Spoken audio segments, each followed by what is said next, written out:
Halo, selamat pagi. Bertemu lagi dengan saya, Saiful Wijaya Putra. Hari ini kita akan kembali membahas mengenai statistika bisnis 1. Tema hari ini kita akan membahas mengenai ukuran penyebaran atau dispersi dalam statistik. Oke, langsung saja. Oke, di dalam statistik kita harus memahami yang namanya ukuran penyebaran. Nah, ukuran penyebaran sendiri akan terbagi menjadi absolut dan relatif. Untuk yang absolut akan saya bahas di pertemuan ini, di pertemuan ke-9. Pertemuan ke-8 adalah ujian tengah semester yang telah kita lakukan di minggu sebelumnya. Oke, langsung saja. Nah, apa itu ukuran penyebaran? Ukuran penyebaran atau kita sebut dengan nilai dispersi. Nah, itu diartikan sebagai sebaran atau dispersi suatu data adalah seberapa jauh suatu data berada atau menyebar dari pusat ke sekelompok data. Beberapa ukuran nilai dispersi itu bisa dihitung menggunakan range, variance, dan juga standar deviasi. Sama halnya dengan ukuran pemusatan, perhitungan ukuran ini dilihat berdasarkan bentuk datanya. Apakah datanya itu tergolong tunggal atau termasuk data yang tergolong kelompok. Nah, selanjutnya, untuk yang pertama adalah range atau jangkauan. Ini sepertinya sudah Anda pahami dari beberapa pertemuan sebelumnya. Saya juga sering menyinggung soal ini. Dalam suatu kelompok data kuantitatif mempunyai nilai data minimum dan nilai maksimum tentunya. Nah, jarak antara kedua nilai ekstrim itu disebut dengan rentang atau range yang diberi simbol dengan huruf R besar ya. Range atau rentang R besar adalah jarak antara nilai data minimum dan maksimum. Jadi rumusnya adalah nilai maksimum dikurangi dengan nilai minimum. Selanjutnya yaitu range antar kuartil. Nah, range antar kuartil itu adalah bentuk lain untuk range tapi dia menggunakan kuartil.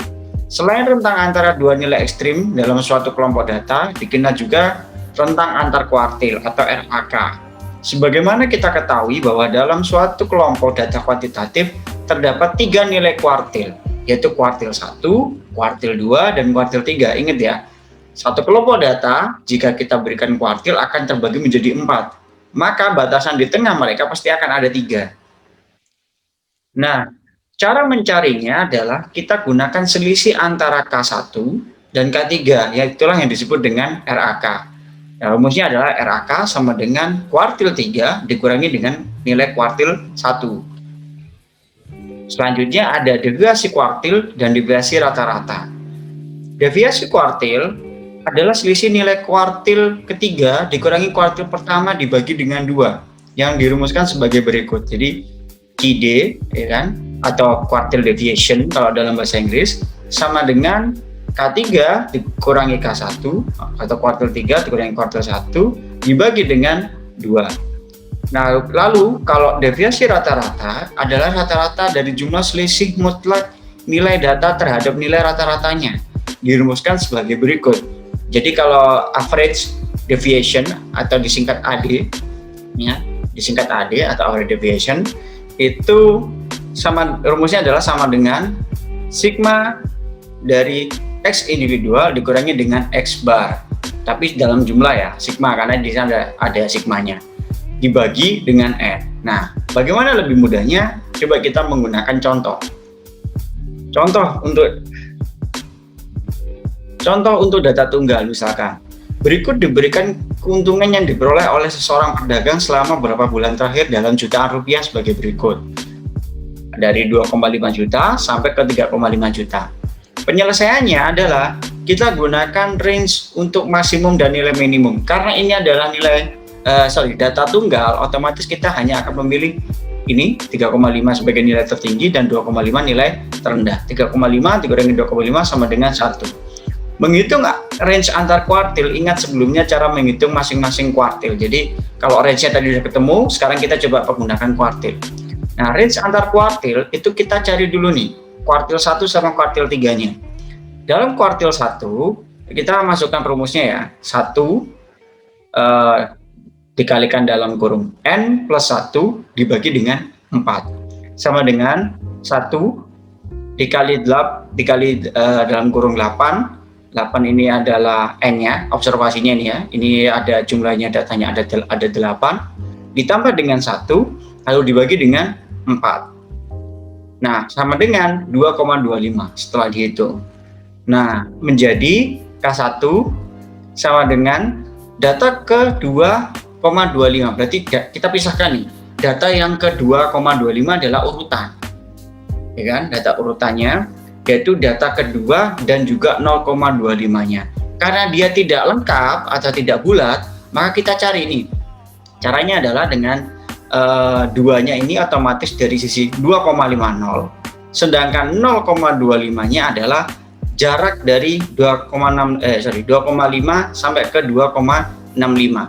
2,50 sampai ke 2,65 itu adalah 0,15 ya kan. 2,65 dikurangi 2,5 adalah 2,65 kurangi 2,5 adalah 0,15 atau 0,15 gitu ya. Nah, 0,15 kita kalikan dengan 0,25. Karena tadi jaraknya ya, ini jaraknya kalikan dengan 0,25. Nah, habis itu setelah kita kalikan ternyata hasilnya adalah 0,375. Nah, 0,375 ini ya kan, kita tambahkan dengan nilai keduanya. Ini nilai kedua atau data kedua ya kan, data urutan kedua yaitu 2,5. 2,5 ditambah 0,0375. Hasilnya menjadi 2,5375. Nah, bagaimana dengan K3-nya? K3-nya juga kita lakukan cara yang sama. Cuman kita pergunakan rumus yang berbeda. Yang di sini adalah 3 ini.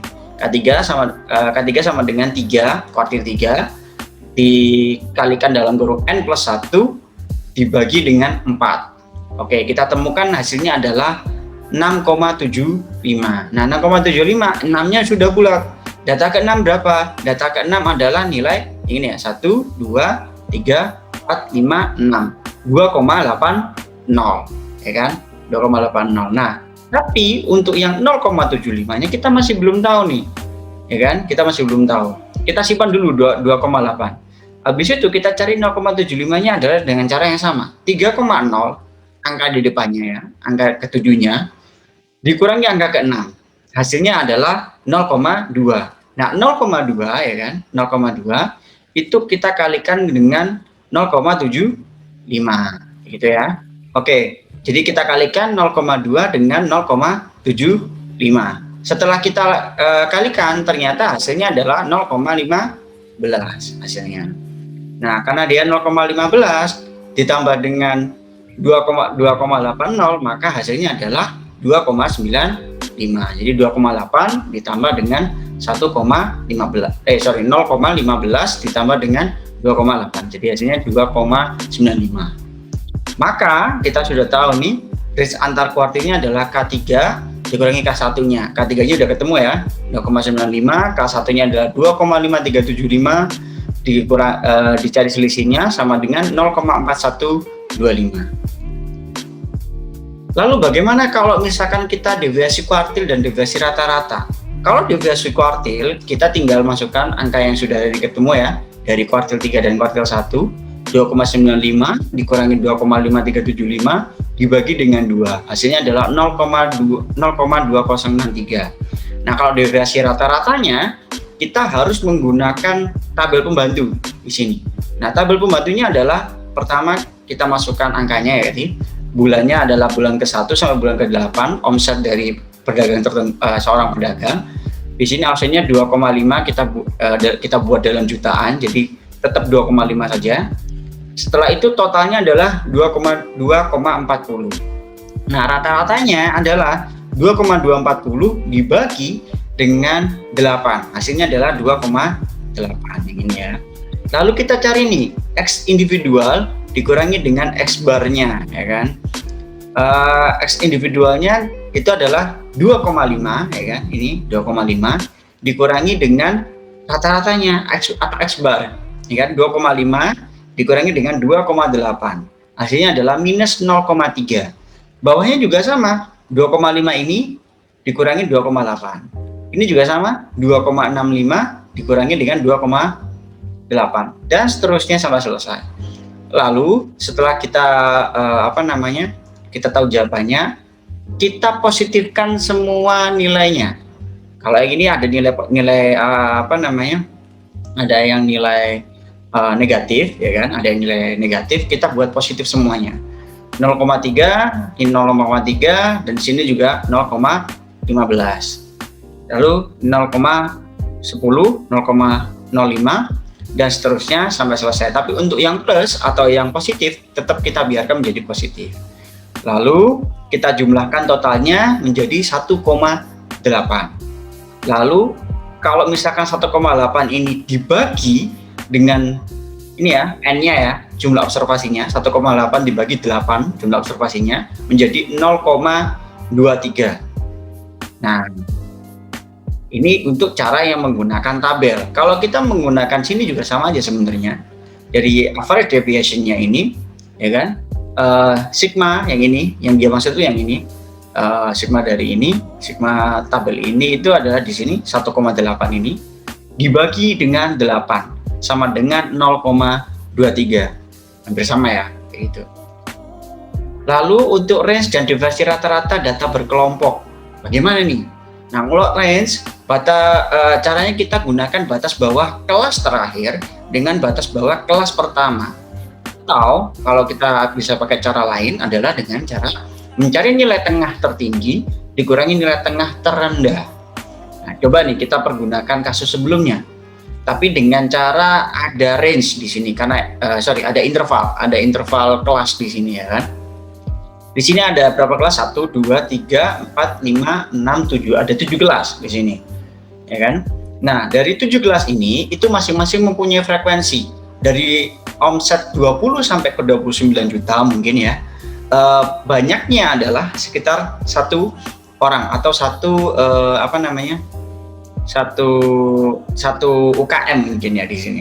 Lalu kalau 30 sampai 39 ada 4 UKM dan seterusnya. Totalnya adalah 70 observasinya. Lalu kita cari nilai tengahnya. Nah, setelah diketahui ya kan, nilai tengahnya masih ingat ya, nilai tengah adalah nilai ini. Paling gampang adalah kita cari ini ya, 29 ditambah 20 atau 20 tambah 29 dibagi dengan 2. Hasilnya adalah 24,5. Lalu kita cari nih, kita cari masing-masing nilai tengahnya, ketemulah sekian muncul. Nah, kita bisa menggunakan cara range yang tadi itu dengan batas bawah kelas terakhir dikurangi batas bawah kelas pertama. Kalau di sini batas bawah kelas terakhirnya ini, kelas terakhirnya kan ini ya 80 sampai 89. Batas bawahnya berapa? Batas bawahnya adalah 80. Lalu batas bawah dari kelas pertama. Batas bawah kelas pertama berapa? 20. Ini kelas pertama ya, 20. Berarti 80 dikurangi 20 sama dengan 60. Nah, kalau misalkan kita gunakan nilai tengah tertinggi dikurangi nilai tengah terendah, kita tinggal gunakan ini aja. 84,5 dari kelas tertingginya dikurangi dengan nilai tengah terendah 24,5. Hasilnya tetap akan 60. Lalu range dan deviasi rata-rata dari data berkelompok. Rumusnya ini ya, average deviation-nya menggunakan ini. Di sini ada sigma frekuensi individual dikalikan dengan median individual dikurangi dengan X bar. Nah, dibagi dengan N. Oke. Dalam perhitungan ini, kita tidak akan bisa menyelesaikan tanpa menggunakan tabel penolong atau tabel pembantu, gitu ya. Contoh, lihat omset dari penjualan DVD pada pertemuan yang pertama kali yang sudah kita pernah bahas. Di situ omsetnya misalkan ini antara 20 sampai 29, 30 sampai 39 dan seterusnya. Itu ada sekitar frekuensinya 70 observasi, gitu ya. Ada 70 observasi.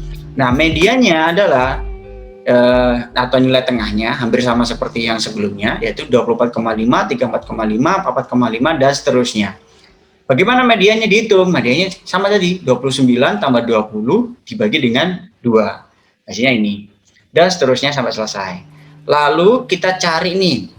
Nah, pertama kali ketika saya membaca materi ini, sebenarnya saya ambil materi ini dari Prof. Sugiono, Undip.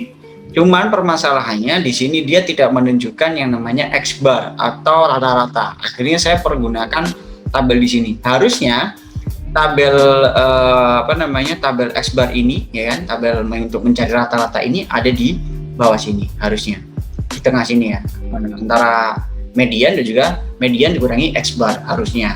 Nah, kita cari dulu nih X barnya berapa.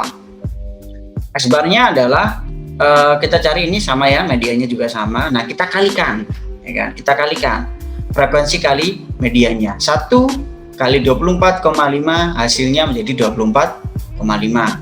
4, ya kan? Frekuensinya ini kalikan 34,5 menjadi 138. 7 kali 44,5 jadi 311,5 dan seterusnya sampai selesai. Lalu kita jumlahkan menjadi 4.337,5.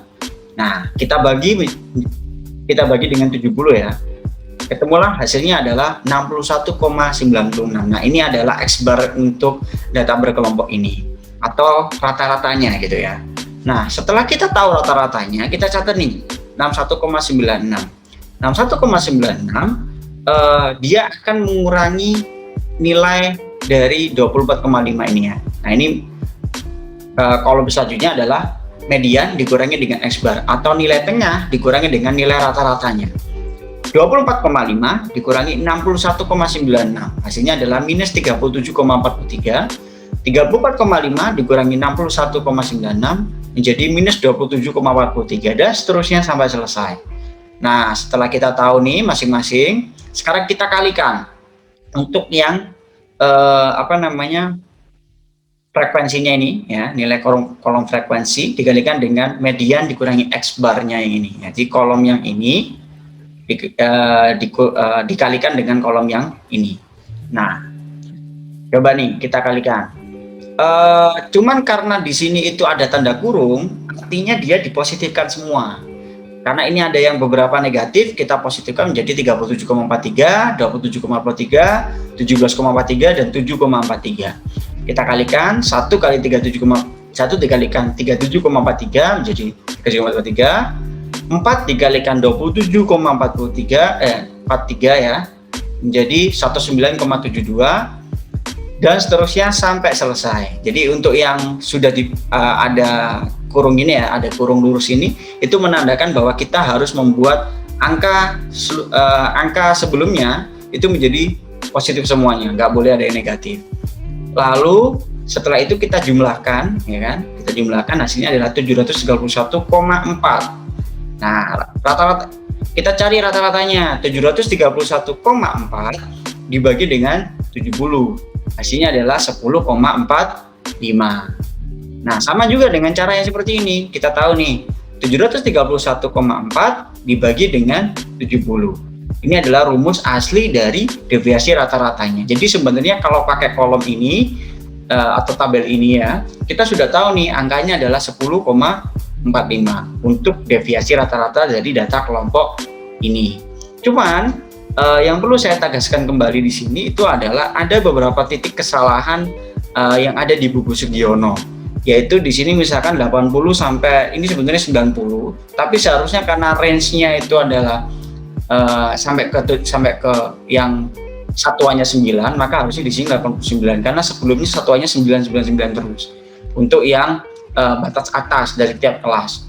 Lalu juga untuk di sini itu ada perbedaan dari sisi ini ya, jumlah ini ya, jumlah rata-ratanya. Kalau dari perhitungan saya itu adalah 61,964, sedangkan di sini 61,93. Saya kurang tahu apakah memang ada peningkatan atau bagaimana, tapi biasanya di dalam sisi statistik kami memahami kalau misalkan di belakang angka 0, dua angka setelah 0 itu agak berbeda, itu kami masih memaklumi. Tapi kalau misalkan di depan angkanya ya, di depan komanya itu masih berbeda, nah ini yang perlu agak hati-hati gitu ya. Anda perlu menghitung kembali, karena ini saya menggunakan bukunya Sugiono. Saya khawatirnya nanti Anda meniru secara pure yang ada di dalam buku, meskipun itu ada kebingungan. Oh, ini kok di buku sama perhitungan saya kok berbeda. Coba Anda cross check kembali perhitungannya. siapa tahu ada kekeliruan dari penulis buku tersebut, gitu ya. Lalu yang selanjutnya ada variansi dan deviasi standar atau standard deviation. Nah, ini biasanya itu sering muncul ketika nantinya Anda mau skripsi. Nah, tujuannya apa? Adalah untuk mempertanyakan apakah data tersebut terstandarisasi secara normal. Jadi dia tersebar secara normal. Itu pertanyaannya. Kalau semakin kalau semakin angkanya itu semakin kecil, maka dia memiliki standar deviasi yang bagus, gitu ya. Oke, nanti saya lebih jelasnya akan dijelaskan oleh dosen yang akan ketemu Anda di mata kuliah skripsi nantinya ya. Lalu varian adalah variasi dari kelompok dari data pengamatan, itu kalau varian. Sedangkan kalau standar deviasi itu sebenarnya variannya, ya kan, angka varian itu diakarkan. Jadi akar dari varian itu merupakan standar deviasi. Nah, contohnya gini, ini rumusnya ya. Variasi dan standar deviasi sampel kecil untuk yang N-nya kurang dari 30. Nah, ini untuk variannya, rumusnya adalah S pangkat 2 sama dengan sigma dalam kurung X individual dikurangi X bar tutup kurung pangkat 2 dikurangi N-1. Nah, sedangkan untuk standar deviasinya, ini standar deviasinya adalah S. Yang mana S ini adalah akar dari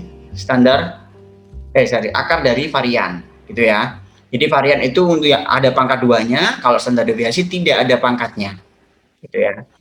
Nah, kalau misalkan datanya lebih besar atau sampelnya lebih besar dari 30, maka kita pergunakan rumus seperti ini.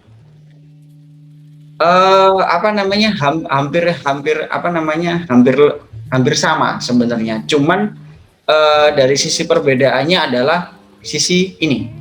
Rumusnya ini kalau yang kurang dari 30 dikurangi 1 N-nya, tapi kalau yang di sini tidak dikurangi 1, kayak gitu ya. Tapi untuk S-nya atau standar deviasinya sama, mengambil dari angka ini ya. Mengambil dari angka ini, bukan angka ini, karena kan ini perhitungannya N saja, kalau ini N-1. Lalu contoh variasi dan deviasi standar atau standar deviasi. Berikut diberikan keuntungan yang diperoleh oleh seorang pedagang selama beberapa bulan terakhir dalam jutaan sebagai berikut. Ini kasus yang sebelumnya untuk data tunggal ya di sini. Nah, misalkan di sini kita tahu nih, bulan pertama saya bulan ke-8 omsetnya sekian. Nah, kita cari nih totalnya adalah 20,4 dibagi dengan 8 menjadi 2,8 gitu ya. Terus habis itu SI-nya dikurangi X bar-nya sama kayak tadi, 2,5 dikurangi 2,8, hasilnya 0,3 dan seterusnya sama sampai ke bawah.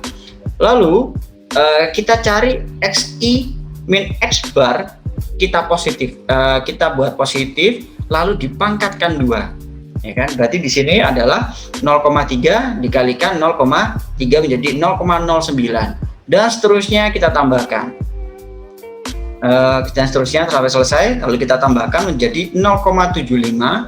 Nah, 0,75 kita cari rata-ratanya. Rata-ratanya adalah 0,75 dibagi 8, hasilnya menjadi 0,11. Nah, ini untuk yang tabel. Sama juga kalau kita menggunakan varian di sini ya. Ini jumlahnya adalah sigma X individual dikurangi X bar tutup kurung pangkat 2 dikurangi N-1. Ini karena datanya kurang dari 30 ya.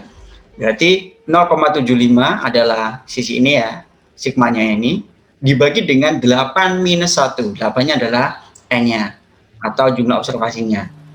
Berarti 0,75 dibagi 7, sama dengan 0,11. Kayak gitu ya.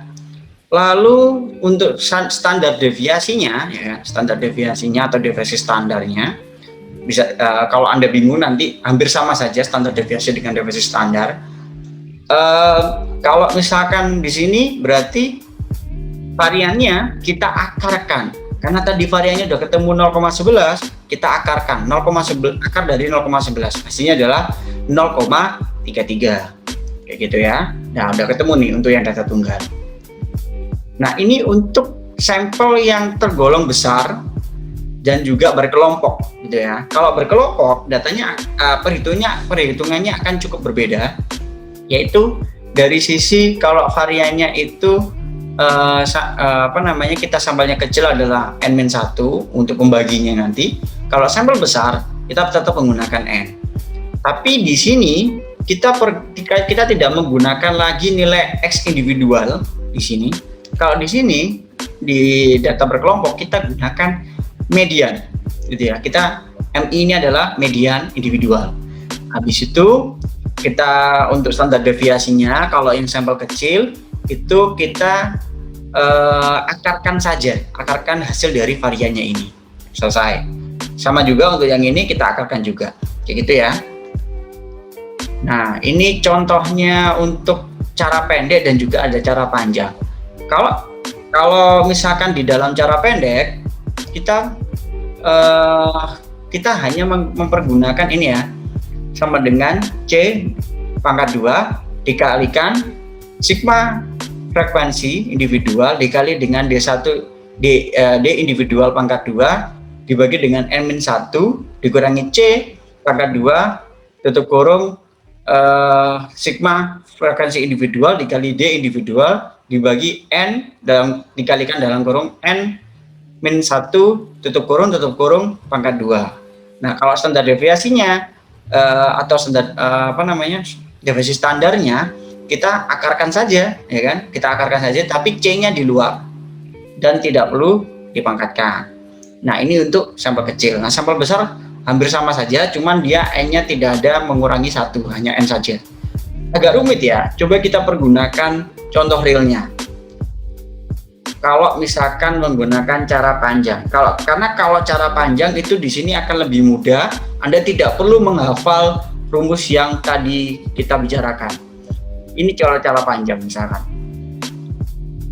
Kalau misalkan kita menggunakan cara panjang, caranya kayak gini.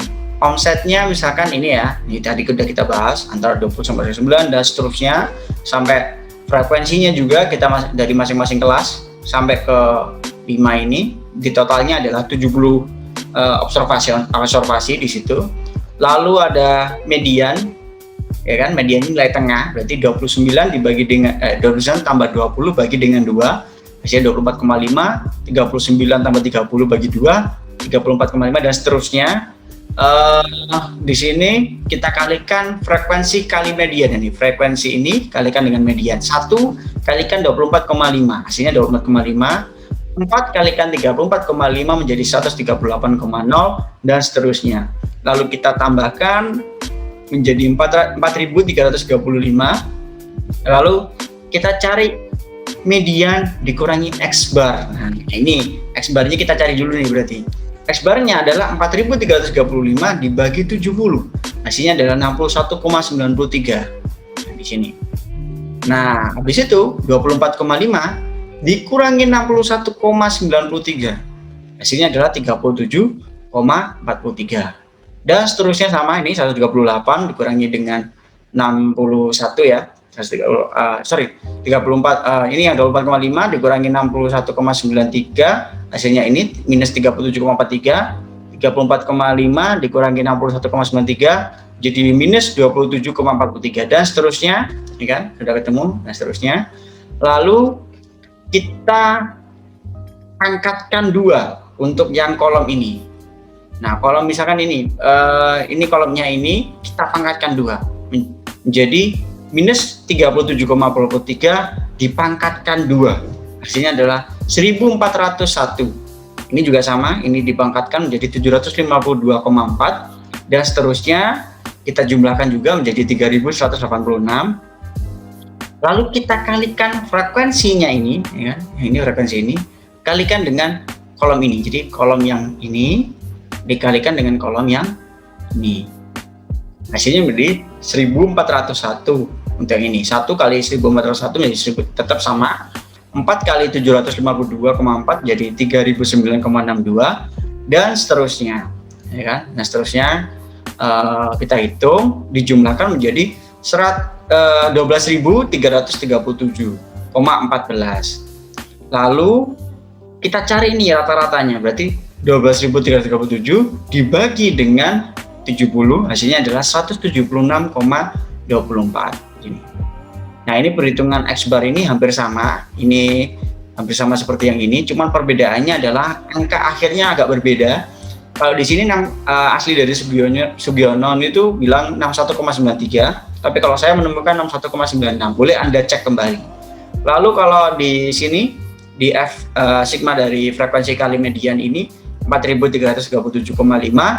Kalau di sini 4.335. Oke, habis itu coba Anda cross check kembali dengan ini dari sisi dari sisi varian atau S pangkat 2 ini ya.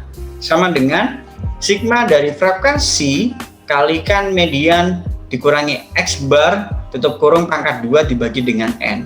Nah, di sini terlihat nih, ini tadi 12.337,14 nya dibagi dengan 70 tanpa dikurangi 1. Kalau tadi kurangi 1 karena nilainya observasinya kurang dari 30.